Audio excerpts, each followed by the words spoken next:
आदाब नाज़रीन, बहुत इस्तकबाल है। आप देख रहे हैं दो रुख, मैं हूं आपके साथ अबू हुरैरा। मुल्क में मॉब लिंचिंग यानी हुजूमी तशद्दुद के वाकयात से पुरअमन अवाम में बेचैनी है। राजस्थान का अलवर मॉब लिंचिंग सिटी बनता जा रहा है। इस शहर में इस तरह के कई वाकयात सामने आ चुके हैं। जाहिर सी बात है कि मुल्क की सबसे बड़ी अदालत यानी सुप्रीम कोर्ट ने इस पर अपना डायरेक्शन दिया है, सख्त से सख्त कानून बनाने को कहा है सरकारों से। इसके अलावा मुल्क के वजीर आजम पीएम नरेंद्र मोदी ने भी इस तरह के वाकयात पर नाराजगी जाहिर की है और मॉब लिंचिंग से मुताल्लिक अब पार्लियामेंट में भी आवाज उठने लगी है। आखिर इस तरह के जो वाकयात है मॉब लिंचिंग या हुजूमी तशद्दुद, इस पर काबू क्यों नहीं पाया जा रहा है? आज इसे हम समझने की कोशिश करेंगे कि आखिर चूक कहां पर हो रही है, कमी कहां पर रह जा रही है, या ऐसे जो लोग इस तरह की वारदातों में शामिल होते हैं, क्या इनके दिलों से कानून का डर और खौफ निकल गया है? इसे भी हम समझने की कोशिश करेंगे। कुछ खास मेहमान हमारे साथ इस प्रोग्राम में जुड़ेंगे। हम उनका रुख जानने की कोशिश करेंगे कि आखिर इस तरह के वाकयात यानी मॉब लिंचिंग या हुजूमी तशद्दुद पर काबू क्यों नहीं पाया जा रहा है। चलिए बहुत जल्दी हम अपने मेहमानों का आपसे तारुफ करा दें।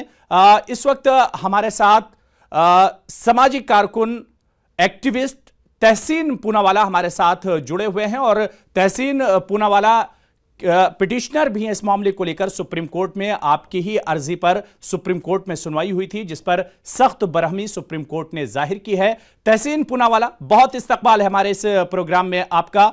और इसके अलावा हम बता दें, तहसीन का तो हम रुख जानेंगे ही, इसके अलावा बीजेपी की स्पोक्स पर्सन मुंबई से शाइना एनसी भी हमारे साथ जुड़ी हुई हैं। इस पूरे मामले पर उनका भी हम रुख जानने की कोशिश करेंगे। शाइना एनसी, आपका भी बहुत इस्तकबाल, वेलकम करते हैं अपने इस प्रोग्राम में। आपसे भी हम इस पूरे इशू पर आपका रुख जानने की कोशिश करेंगे। सबसे पहले शाइना, आपसे ही हम शुरुआत करना चाहेंगे कि आखिर इस तरह के वाकयात बार बार हो रहे हैं, इस पर लगाम क्यों नहीं लग रही है, रुक क्यों नहीं रहे इस तरह के वाकयात?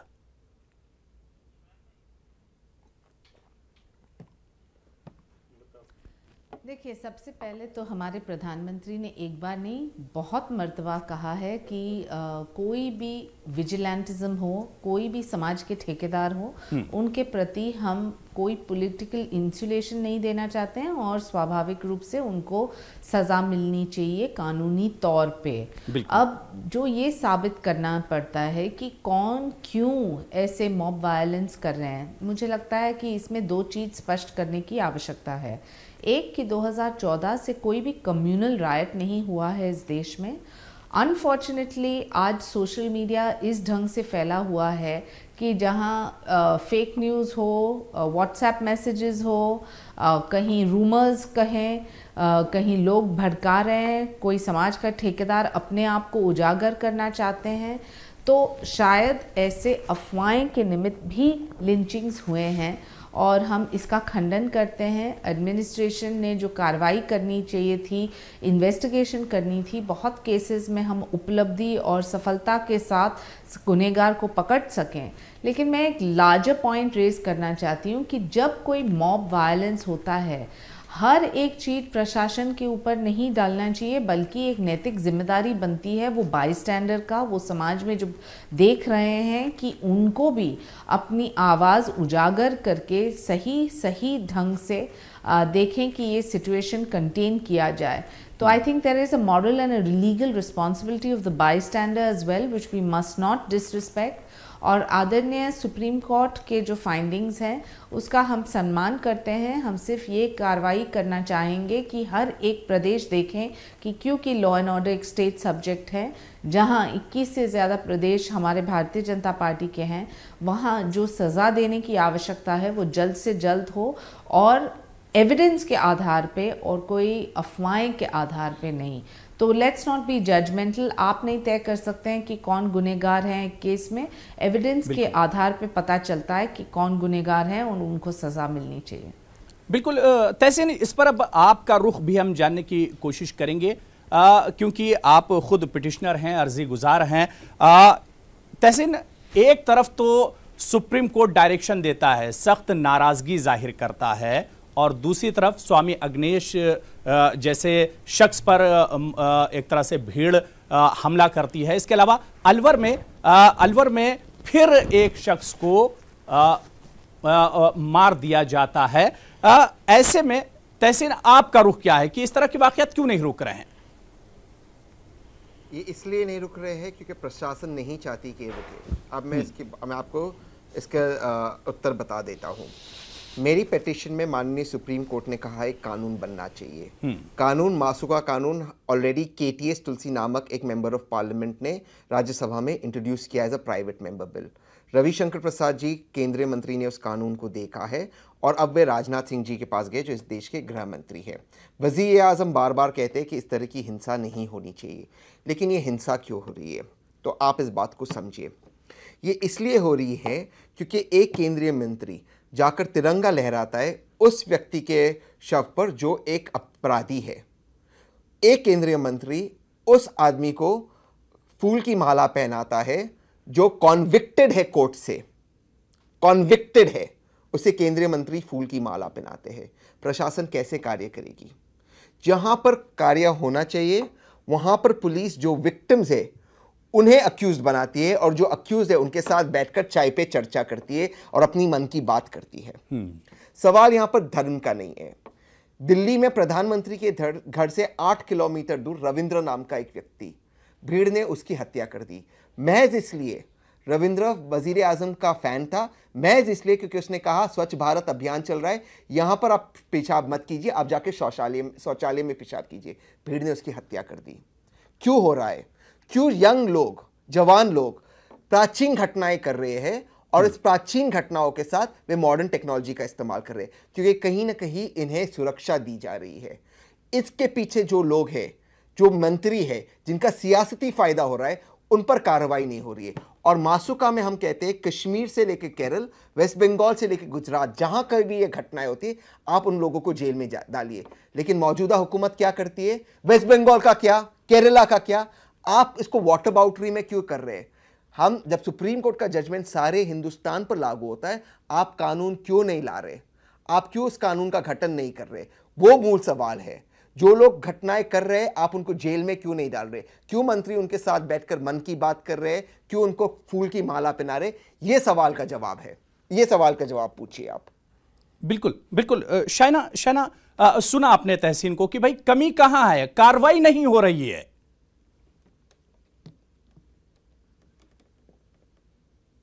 बिल्कुल गलत। अलवर की केस में हालिया आप देखिए तो गिरफ्तारी भी हो गई है, इन्वेस्टिगेशन भी चालू है पूरे केस को लेके। जो आप ये फैलाना चाहते हैं कि प्रशासन अपना काम नहीं कर रही है, तो मैं मानती हूँ कि ये बहुत ही गंभीर आरोप है और बेबुनियादी आरोप। जो पूरे देश में आज वातावरण आप देखें तो एक तरफ प्रधानमंत्री मोदी के प्रति जो एक फैन फॉलोइंग है वो बिल्कुल स्पष्ट है, लेकिन ये कहना कि फ्रिंज ग्रुप्स हमारे आइडियोलॉजी से सीमित हैं बिल्कुल गलत होगा। क्योंकि कोई भी फ्रिंज हो, हिंदू हो या मुसलमान, सिख हो या ईसाई, जो उन्होंने गलत काम किया, गलत शब्दों का इस्तेमाल किया, गलत अफवाहें फैलाएं और गलत लोगों को भड़काया है, तो हमारी विचारधारा कभी भी उनके साथ नहीं जम सकती है। जो सज़ा देने की आवश्यकता है वो तहसीन पूनावाला या शाइना एनसी नहीं दे सकती है। वो हमें कानूनी तौर पे देखना है कि एविडेंस के आधार पे कौन है गुनहगार। मॉब लिंचिंग को लेके एक केस में हमने देखा कि 2-3 लोग सिर्फ खड़े थे, उनको भी गिरफ्तार किया गया। ये गलत बात हुई जहां आपको पता है कि किसने फैलाया है, किसने क्यों फैलाया है और उनको सज़ा मिलना चाहिए, तो वहाँ दूसरे लोगों को आप नहीं कटघरे में खड़े कर सकते हैं। प्रजातंत्र, लोकतंत्र की खूबी ये है कि सत्यमेव जयते। जो आप इनोसेंट हैं अनटिल प्रूवन गिल्टी।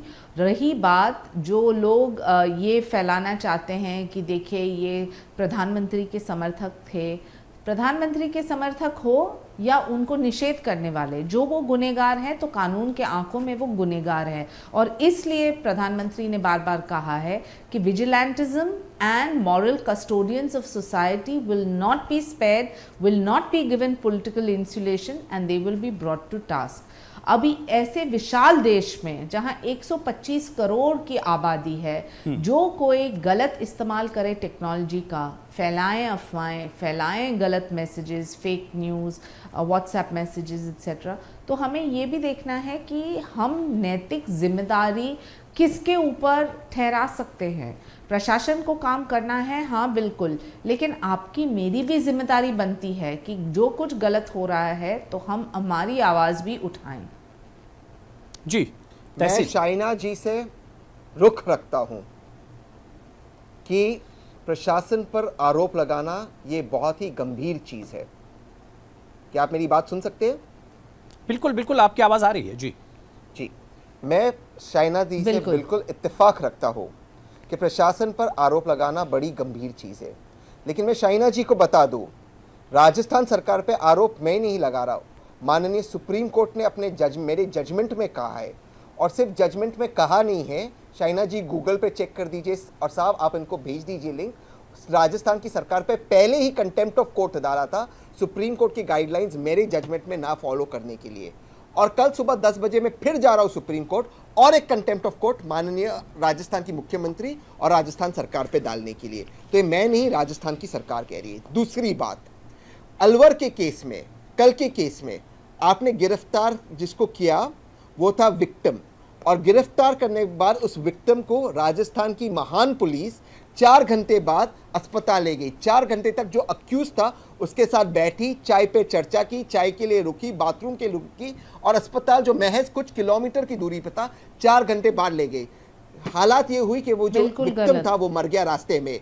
ये बात मैं कह रहा हूं चैनल पे, शाइना एनसी मुझे शाइना एनसी या तो मुझे स्यू करे डेफेमेशन के लिए, या कल सुप्रीम कोर्ट में देखिए जब मैं ये तथ्य सुप्रीम कोर्ट में पेश करूंगा। तीसरी चीज मैं बता दूं, शाइना एनसी जी कह रही है, तीसरी चीज ये कह रही है कि देखिए हम जो कुछ भी है हम कर रहे हैं, करने को सुप्रीम कोर्ट ने कहा कानून बनाए। कानून मेरे मासू का कानून ऑलरेडी इंट्रोड्यूस हो चुका है राज्यसभा में, उसको पास करने के लिए आपके पास बहुमत है, कांग्रेस ने आपका समर्थन दिया है, आप क्यों पास नहीं कर रहे कानून जो जम्मू एंड कश्मीर से लेके केरल, वेस्ट बंगाल से लेके गुजरात तक लगे और सारे घटनाएं खत्म हो जाए, आप क्यों उसे पास नहीं करें? और चौथी चीज शाइना जी ने कहा कि you are innocent until proven guilty. बिल्कुल सही कहा शाइना जी का, मैं हाथ जोड़कर उनको थैंक यू कहता हूं ये बात कही, लेकिन जयंत सिन्हा ने जिनको फूलों की माला पहनाई वो कॉन्विक्टेड थे कोर्ट से, वे कॉन्विक्टेड थे कोर्ट से, मासूम नहीं, इनोसेंट नहीं, कॉन्विक्टेड थे। आपके यूनियन मिनिस्टर ने, मेरी यूनियन मिनिस्टर ने, हमारे यूनियन मिनिस्टर ने एक अपराधी को फूलों की माला पहनाई। इस पर अगर हमें शर्म नहीं आती तो मुझे पता नहीं किन शब्दों का मुझे इस्तेमाल करना चाहिए, सिवाय इसके कि हमें शर्म आनी चाहिए इस चीज के लिए। शाइना इनसे इस पर आप अपना रुख साफ कीजिए। शाइना, देखिए, अलवर के केस में कोई चाय पे चर्चा नहीं हो रही थी।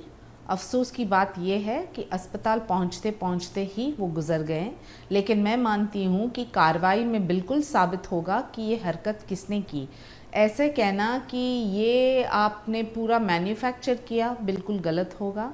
मैं मानती हूँ कि कोई भी व्यक्ति हो, कोई भी कौम के हो, हिंदू हो, मुसलमान, सिख, ईसाई, जो आपको एक तरफ से कोई भी सज़ा देना चाहते हैं तो वो सज़ा सिर्फ कानूनी तौर पे आदरणीय कोर्ट्स के तरफ से दे सकते हैं। जो कोई कानून अपने हाथ में ले तो हमने इसका खंडन किया है और आपको पता चलेगा कि कौन गुनहगार है। रही बात बार बार ये जयंत सिन्हा का कहना, वो जो लोग उपस्थित थे कोर्ट ने उनको कन्विक्ट नहीं किया, बल्कि कहा they were participative only as bystanders and spectators in the mob. तो ये अफवाहें फैलाना और गलत बातें करना कि आपके मंत्री देखिए क्या कर रहे हैं, हमारे मंत्री बिल्कुल स्पष्ट हैं कि जो आप विजिलेंट हैं या समाज के ठेकेदार, जो आपने कानून हाथ में लिया तो आपको सजा मिलेगी। रही बात कानून की जरूरत है क्या, इतने सारे कानून हैं इस देश में, आप सिर्फ एक और लॉ इनैक्ट करना चाहते हैं, चलिए चर्चा होगी पार्लियामेंट में, लेकिन ये भी आप और हम नहीं तय करेंगे, हमारे संसद के सदस्य तय करेंगे कि आवश्यकता है या नहीं। जो गृह मंत्री राजनाथ सिंह जी ने हाउस में कहा उस दिन, नो कॉन्फिडेंस मोशन के दिन, जहां उन्होंने बिल्कुल सही स्पष्ट कहा कि देखिए जो इश्यूज लेकिन शायना आपकी इन बातों से तहसीन पूनावाला सहमत नहीं है। तहसीन पूनावाला प्रदेश को देखना है। शायना इनसी आपकी इन बातों से तहसीन पूनावाला सहमत नहीं है। तहसीन, देखिए, मुझे बहुत ज्यादा अफसोस हो रहा है कि शाइना जी जो भाजपा की प्रवक्ता है वे हमारे चैनल पे गलत चीज कह रही है। वो जिन लोगों को जयंत सिन्हा जी ने हार पहनाया, माला पहनाया, वे कॉन्विक्टेड थे, इनोसेंट नहीं थे, वो अक्यूज नहीं थे। अगर मेरी बात झूठी साबित होती है, आप साहब मुझे जो सजा दे, आपके चैनल पे लाइव सजा में खाने को तैयार हूं। लेकिन अगर वो बात सही साबित होती मेरी बात, शाइना इनसी सारे देश के सामने माफी मांगे, मैं जो सजा पाने को तैयार हूं। मैं लाइव चैनल पे कहता हूं, आप इस वक्त आपके रिसर्च टीम को बोले गूगल, आपको गूगल करते आपको बता दे या आपको रिसर्च दे दे, शाइना एनसी जी को लिंक भेज दे। वे कॉन्विक्टेड थे, लेकिन भाजपा की प्रवक्ता गलत बात कह रही है। दूसरी बात, राजनाथ सिंह जी कहते हैं स्टेट सब्जेक्ट है लॉ एंड ऑर्डर, बिल्कुल सही, स्टेट सब्जेक्ट है लॉ एंड ऑर्डर। लेकिन मैंने दिल्ली में मॉब लिंचिंग के घटनाएं दी, रविंद्र जिनके मॉब लिंचिंग हुई, यूनियन टेरिटरीज, दिल्ली सरकार वगैरह वगैरह, वो डायरेक्टली केंद्र सरकार के नीचे आते हैं। ये रुख केंद्र सरकार के एजी ने, तुषार मेहता ने सुप्रीम कोर्ट में भी अपनाया। इसे दीपक मिश्रा जी के बेंच ने खारिज कर दिया और कहा केंद्र सरकार को कि आपको कानून बनाना चाहिए। अब मैं नहीं जानता कि भाजपा और तहसीन पूनावाला से ये जो लोग हैं, ये सुप्रीम कोर्ट से ज्यादा ज्ञानी है कि इतने कानून है। सुप्रीम कोर्ट को पता नहीं था इतने कानून है, तब भी सुप्रीम कोर्ट ने कहा कि कानून की जरूरत है। क्यों कहा सुप्रीम कोर्ट ने कानून की जरूरत है? क्योंकि सुप्रीम कोर्ट ने मेरे जजमेंट में कहा लिंचिंग जो है एक न्यू फिनोमिना है, एक नया फिनोमिना है। ये तहसीन पूनावाला नहीं करता, कह रहा है राजनाथ सिंह जी के गृह मंत्री की रिपोर्ट कह रही है, जो मैंने सुप्रीम कोर्ट में तय किया। 2014 के पहले इस देश में कह रहा 12 या 13 लिंचिंग हुए थे।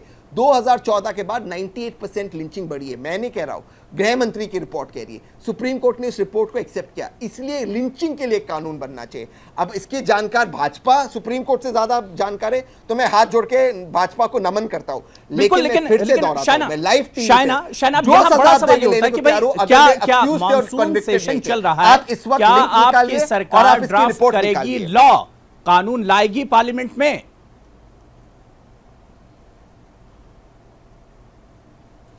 देखिए, हम सुप्रीम कोर्ट का सम्मान करते हैं, जो भी सुप्रीम कोर्ट कहें हम इसको स्वीकार करने के लिए तैयार है। लेकिन लॉ कानून बनाने के लिए पहले चर्चा की आवश्यकता है संसद में, और हम चाहेंगे कि डेमोक्रेटिकली एक कॉन्स्टिट्यूशनल प्रोविजन जो है उसके प्रावधान हम देखें और देखें कि किस ढंग से ये लॉ को इनैक्ट करने की आवश्यकता है या सिर्फ जो एग्जिस्टिंग लॉज हैं उनको एक्टिवेट करना। मैं सिर्फ ये कहना चाहती हूँ कि लिंचिंग के केसेस हों या बलात्कार के केसेस हों या कोई भी गंभीर आरोप जहां कोई बेकसूर की ज़िंदगी जाए, और वापस मैं कहूँगी कि जो कोई कौम के लोग या कोई समाज के ठेकेदार को लगता है कि वो कानून के ऊपर है, तो ये बिल्कुल गलत है। उनको सज़ा मिलेगी, कानून का खौफ होना चाहिए, और हमारी भूमिका यही है कि जो कोई गलत काम करें तो बिल्कुल। लेकिन शाइना, बड़ा सवाल यहाँ है कि भाई सुप्रीम कोर्ट की तरफ से डायरेक्शन आता है और उसी दिन इस तरह का मामला सामने आता है स्वामी अग्निवेश के साथ, और फिर अलवर में एक और शख्स को मार दिया जाता है।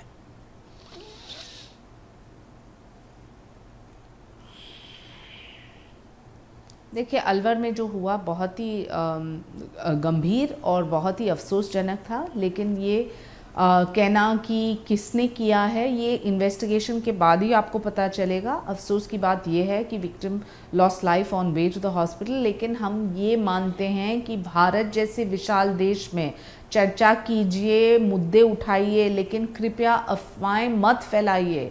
ये फेक न्यूज़ का जो कल्चर बना है ये लिंचिंग से भी गंभीर है, जहां टेक्नोलॉजी 1 सेकंड में आपको आपके व्हाट्सएप मैसेज पे पता चलता है कि कौन से कोने पे कौन इकट्ठा है, कौन सिर्फ 2 मिनट की पब्लिसिटी चाहते हैं या कौन सही में समाज के ठेकेदार हैं जो लेकिन शाना, जो तहसीन का इल्जाम यह है कि भाई सरकार का साथ है ऐसे लोगों के साथ। बिल्कुल गलत, कोई राजनीतिक शरण नहीं है, और जो लोग ये बोल रहे हैं शायद वो ही भड़का रहे हैं पब्लिक को, शायद वो अपने प्रधानमंत्री को भी डिफेम करना चाहते हैं। इसलिए तो वो बोल सकते हैं तो मैं भी बोल सकती हूँ, लेकिन मैं इतनी नीचे स्तर पे ये डिबेट को नहीं ले जाना चाहती हूँ। गुनहगार गुनहगार होता है, कोई भी हो, कोई दल या कोई आइडियोलॉजी से प्रेरित या कोई नेतृत्व से प्रेरित या किसी के फैन, उससे कोई लेना देना नहीं बनता ये है कि कानून का खौफ होना चाहिए, कार्रवाई होनी चाहिए सही वक्त पे, और हमें देखना है। जी देखिए, दरअसल मैंने वजीर आजम का नाम किसी भी इसमें नहीं लिया कि वजीर आजम इस चीज़ के पक्ष में, मैंने ये कहा वजीर आजम इसके पक्ष में नहीं है। इसके बाद मैंने क्या, लेकिन दिक्कत ये है भाजपा के प्रवक्ताओं के साथ कि उन्हें जो सुनना है वही सुनते। इसके बाद मैंने रविंद्र का उदाहरण दिया, उनका एग्जाम्पल दिया। रविंद्र वजीर आजम के फैन थे, स्वच्छ भारत के फैन थे, उनकी भी हत्या की थी भीड़ द्वारा, क्योंकि उन्होंने लोगों को अच्छी बात कही कि यहाँ पर आप मत पेशाब कीजिए, आप जाकर शौचालय में पेशाब कीजिए। तो मैंने एक अच्छी बात की। और दूसरी बात, वजीर आजम बार बार कहते कि इस तरह की घटनाएं नहीं होनी चाहिए। 80% गौरक्षक गोरख धंधा करते, मैं नहीं, वजीर आजम कहते। हमें उन पर एतबार है, हमें उन पर भरोसा है। लेकिन दिक्कत यह होती है कि जब वजीर आजम के बोलने के बावजूद आपके केंद्रीय मंत्री जैसे मेघवाल साहब आज कहते वजीर आजम को बदनाम करने की साजिश चल रही है, तो यह सवाल उठता है कि कहीं ना कहीं क्या वजीर आजम का आदर अदब आप लोग नहीं कर रहे? जब जयंत सिन्हा कॉन्विक्टेड लोगों को हार पहनाते और आपके नेशनल चैनल पे आके प्रवक्ता कहते वे कॉन्विक्टेड नहीं, वे अक्यूज थे, तो कहीं ना कहीं ये जवाब नहीं बनता है। बिल्कुल बिल्कुल शायना, इस पर आपका जवाब बनता है कि बार बार पीएम भी कहते हैं, नाराजगी जाहिर करते हैं, लेकिन कोई असर नहीं पड़ता है।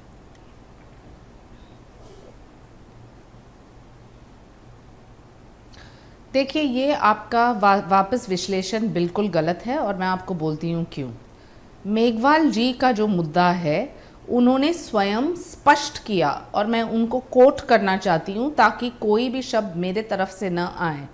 उन्होंने कहा, I again reiterate that the statement is completely misinterpreted by few sections of the media. We deeply condemn the incidents of mob lynching, and the HMO, yani ki Home Ministry of India, has issued an advisory to the state government in 2016 and 2018 for taking strict action in such cases. और इसके साथ साथ एक बहुत ही वरिष्ठ पत्रकार ने स्वयं कहा है कि reporting Arjun Meghwal statement on lynching classic case of media dishonesty, what he said was such incidents would rise in order to defame the prime minister. However, the honest और the dishonest must be proven in a court of law. अभी इससे ज्यादा स्पष्ट प्रतिक्रिया आपको कैसे मिल सकता है? और आप मुझे बताएं कि किसी की एक मत या राय हो लिंचिंग को लेके, तहसीन जी का है, और स्वाभाविक रूप से उन्होंने आदरणीय सुप्रीम कोर्ट में ये विनती की है, और हम इसका स्वागत करते हैं, हम इनके खिलाफ नहीं हैं। लेकिन जो आपको सिर्फ ये कहना है कि आपकी भूमिका ही सही और किसी और की भूमिका गलत, या किसी और का जो रीजनिंग और रैशनल है गलत, लेकिन फिर भी शायना जी, इस पर सरकार को सख्त कदम उठाने पड़ेंगे, क्योंकि जिस तरह से बार बार ये वाकयात हो रहे हैं, ऐसे में मुल्क के अवाम में, लोगों में, पब्लिक में एक खौफ और डर जरूर देखा जा रहा है। बहुत बहुत शुक्रिया, बहुत बहुत शुक्रिया शायना जी और तहसीन पूनावाला, अपना रुख हमारे सामने और हमारे नाजरीन के सामने रखने के लिए बहुत बहुत शुक्रिया आप दोनों का। जाहिर सी बात है कि अब इस पर सख्त कानून की जरूरत जरूर आन पड़ी है, क्योंकि जिस तरह से बार बार ये वाकयात आ रहे हैं, ऐसे में एक खौफ और डर का माहौल जरूर अवाम में देखा जा रहा है। ऐ आसमान तेरे खुदा का नहीं है खौफ, डरते हैं ऐ जमीन तेरे आदमी से हम। दो रुख में आज फिलहाल इतना ही। आदाब।